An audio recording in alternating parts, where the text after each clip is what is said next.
Hi children, welcome. Today we are going to discuss chapter 3 atoms and molecules. We have seen that about matter particles and their classification in the first two chapters. First chapter we have seen that classification of matter particles based on the physical nature, physical properties, and in the second chapter we have seen that classification of matter particles based on the chemical properties. Today we will see, in this chapter we are going to see about matter particles more in detail. Okay. So, in the first two chapters we have seen everything in the universe exists as matter, and this matter particles occupy space and have some volume. Okay. So, everything in the universe is made up of this matter particle. That means the basic structural unit of all the substances, all the material seen around us, whether it is living or non-living, whatever it is, that basic structural units for all those substances, all those materials are matter. So, how do they differ? If it is made up of same thing, if it is made up of same basic structural unit, definitely that material also should be same. But that substance materials we are seeing around us are not same. They have different properties, they have different appearance and all. And what is the difference in that? How do they differ in their properties and all if they have the same basic structural unit? Now we are going to see that. Okay. So we can move to our topic, atoms and molecules.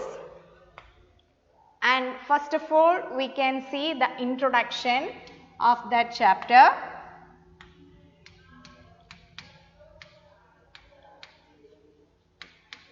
In this chapter, I told that we will see how these atoms are how these matter particles are combining to produce different types of materials. Okay. So, for that ancient philosophers in India, okay, at that time there was no scientist and all studies and about everything is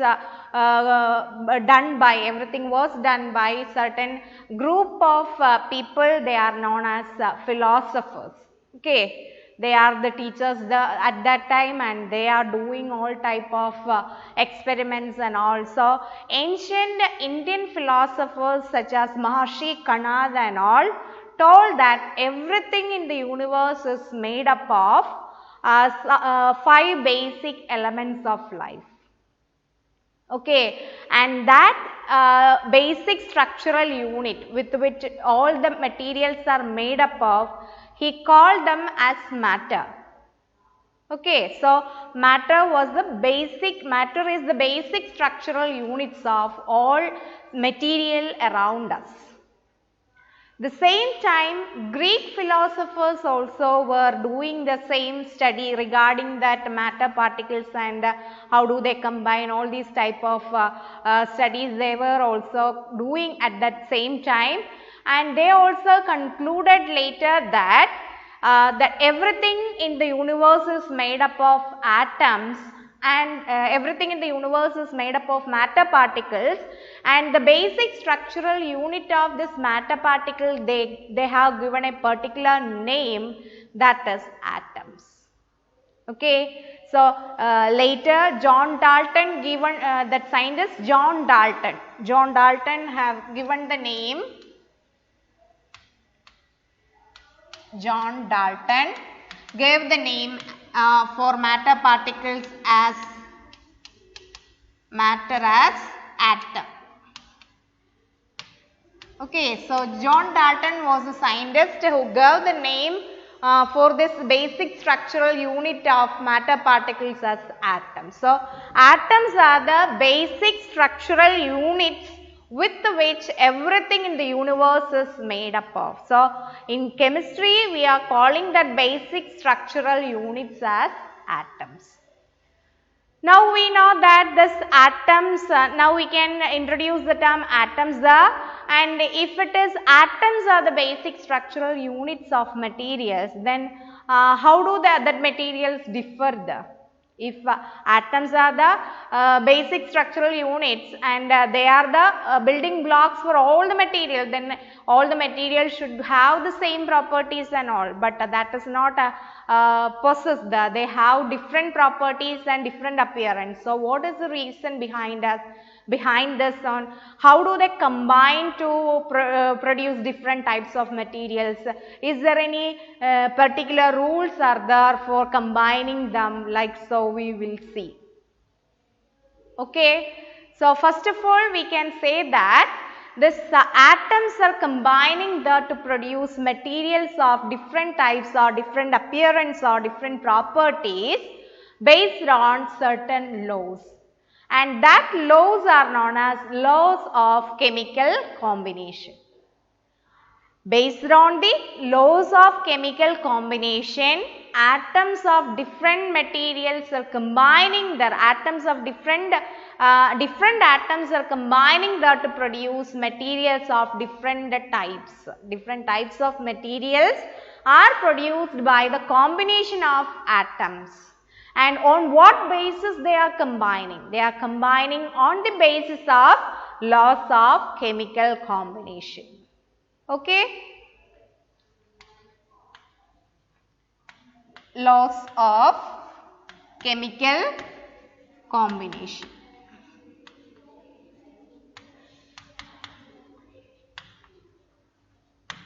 Okay. So, under the heading laws of chemical combination, on that basis the atoms are combining and under that laws of chemical combination we are studying two laws. At present, in this present class or class 9 we will study only two laws of chemical combination. The first law is known as law of conservation of mass. First law states that first law is law of conservation of mass. What do you mean by law of conservation of mass?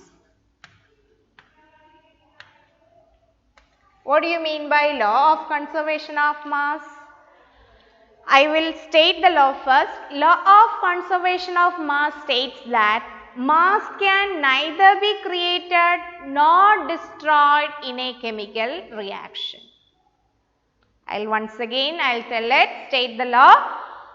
Mass can neither be created nor destroyed in a chemical reaction. I'll make it little more simple. You can take 100 gram of calcium carbonate. We can see with one example. Okay, 100 gram of calcium carbonate we can take and we can do the reaction with that. Okay.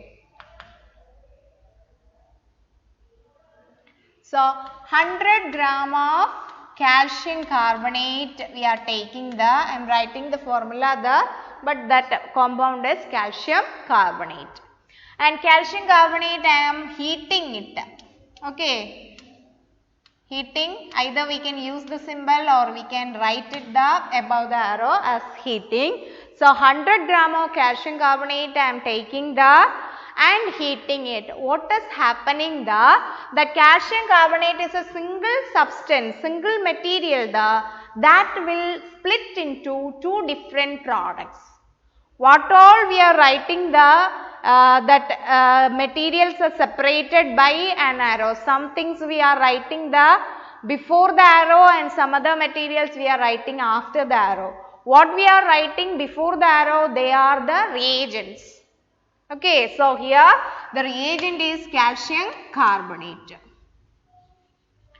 Okay, so calcium carbonate we are taking here and we are heating it and we will get that the product as calcium oxide and carbon dioxide. Carbon dioxide is a gas which will eliminate.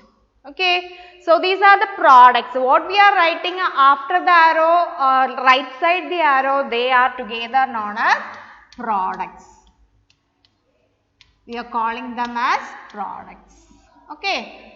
And then we have taken 100 gram of calcium carbonate and that is heated there. After heating we got calcium oxide and carbon dioxide there, and the total mass is also 100 gram. And by checking that, we could observe that 56 gram of calcium oxide and 44 gram of carbon dioxide we got. So altogether the sum will be as 100 gram. So we can say that before the reaction what was the mass of reactants, after the reaction the total mass of the products both are the same. That means total mass of reactants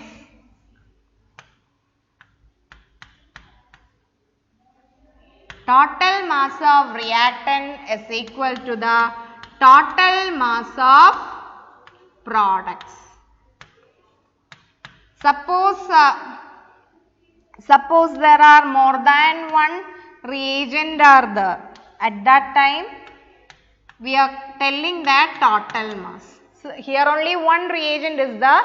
Suppose two reagents are reacting there to give a product there, that time also their sum we have to consider. So we can say that total mass of reactants is equal to total mass of product. That is indicated by the first law, that is law of conservation of mass. Now we can see the definition or that statement of the law, that is mass can neither be created nor destroyed in a chemical reaction. Here a chemical reaction has taken place and this total mass is same before the reaction and also it is same after the reaction. One form of mass is changing to some other forms. That is only happening during the chemical reactions.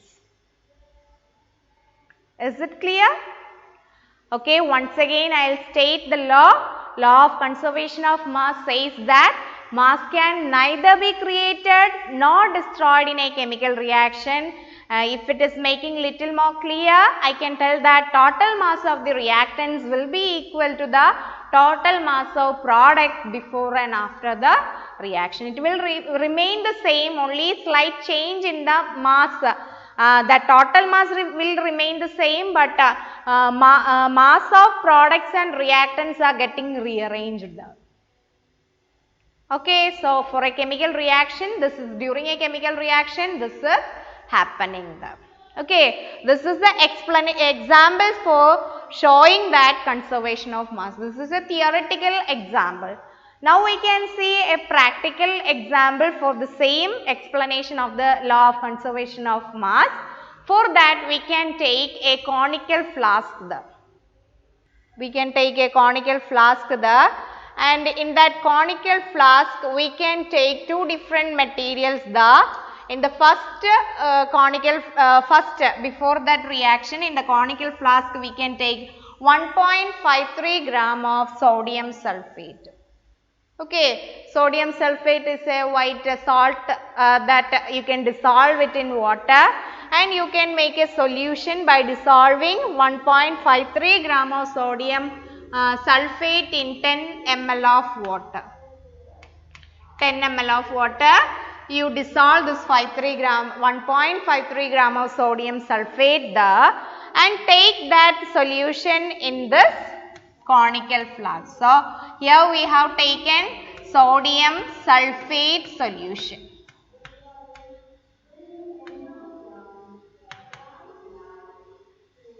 Okay, sodium sulfate solution, and then in this test tube, another test tube you take, and in that test tube again you take 10 ml of water and dissolve 1.22 gram of barium chloride. So in 10 ml water, 1.22 gram of barium chloride you try to dissolve. That is also a salt.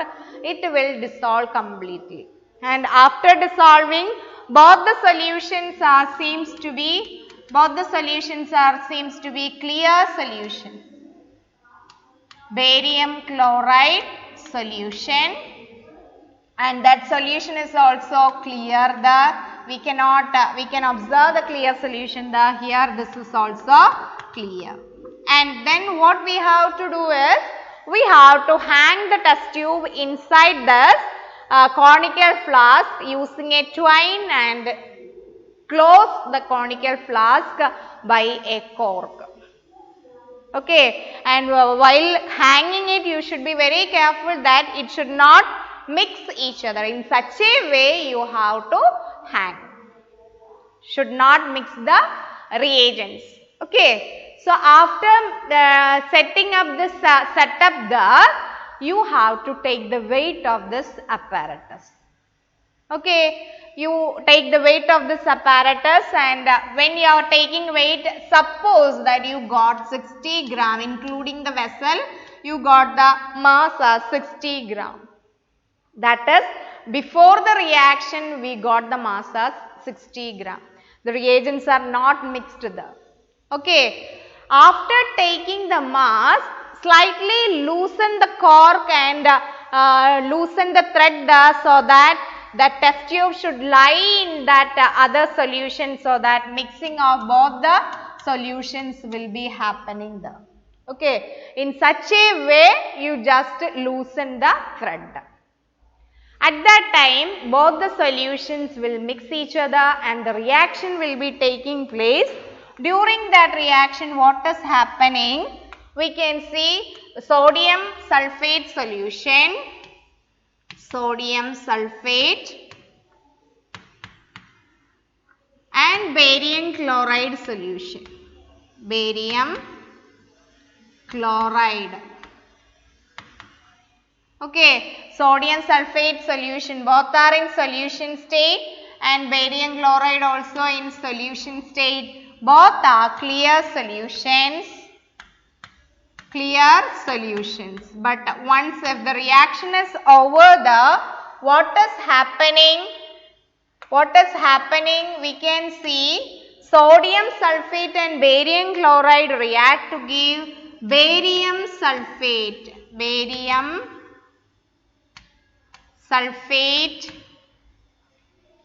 solution, barium sulfate, and sodium chloride we will get. Sodium chloride, we will get the sodium chloride solution. Sodium chloride solution. Okay, barium sulfate and we will get sodium chloride there. And this barium chloride is a precipitate. It is a white precipitate forming there, and both the solutions before the reaction it was colored there, clear there. Before the reaction we have seen it was clear there, and during that reaction, if a white precipitate is producing there, we can say that the reaction has taken place. Okay, from that white color indicates that reaction has taken place. So during that time, products are produced, the barium sulfate, which is a white precipitate, and sodium chloride, which is soluble and it will remain dissolved in this solution itself. So these are the products there. And after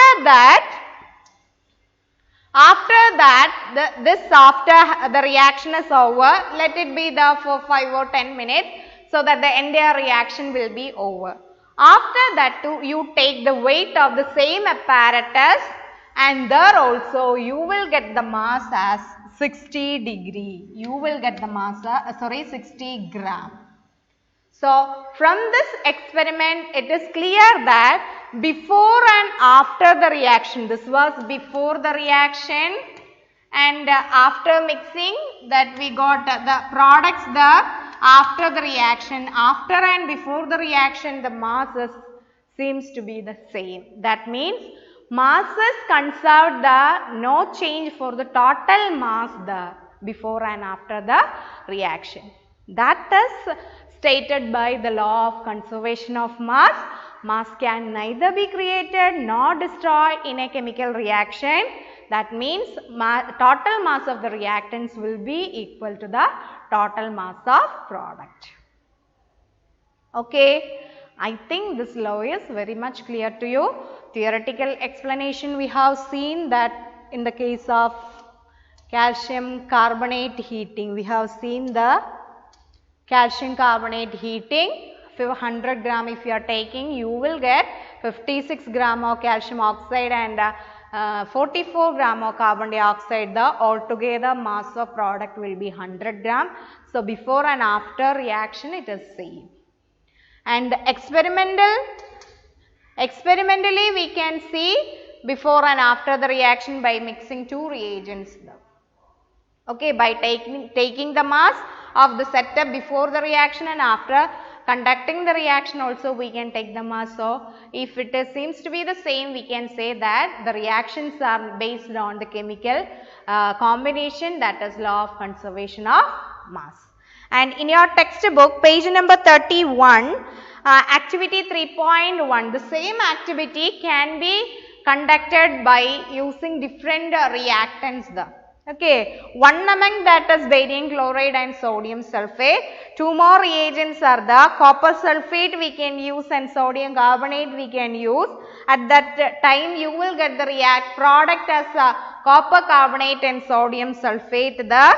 And then one more is the lead nitrate and sodium chloride. The lead chloride and sodium nitrate will be obtained. So, these are the different combination of different reactants to conduct the reaction. Okay, I hope this is clear to you. Thank you.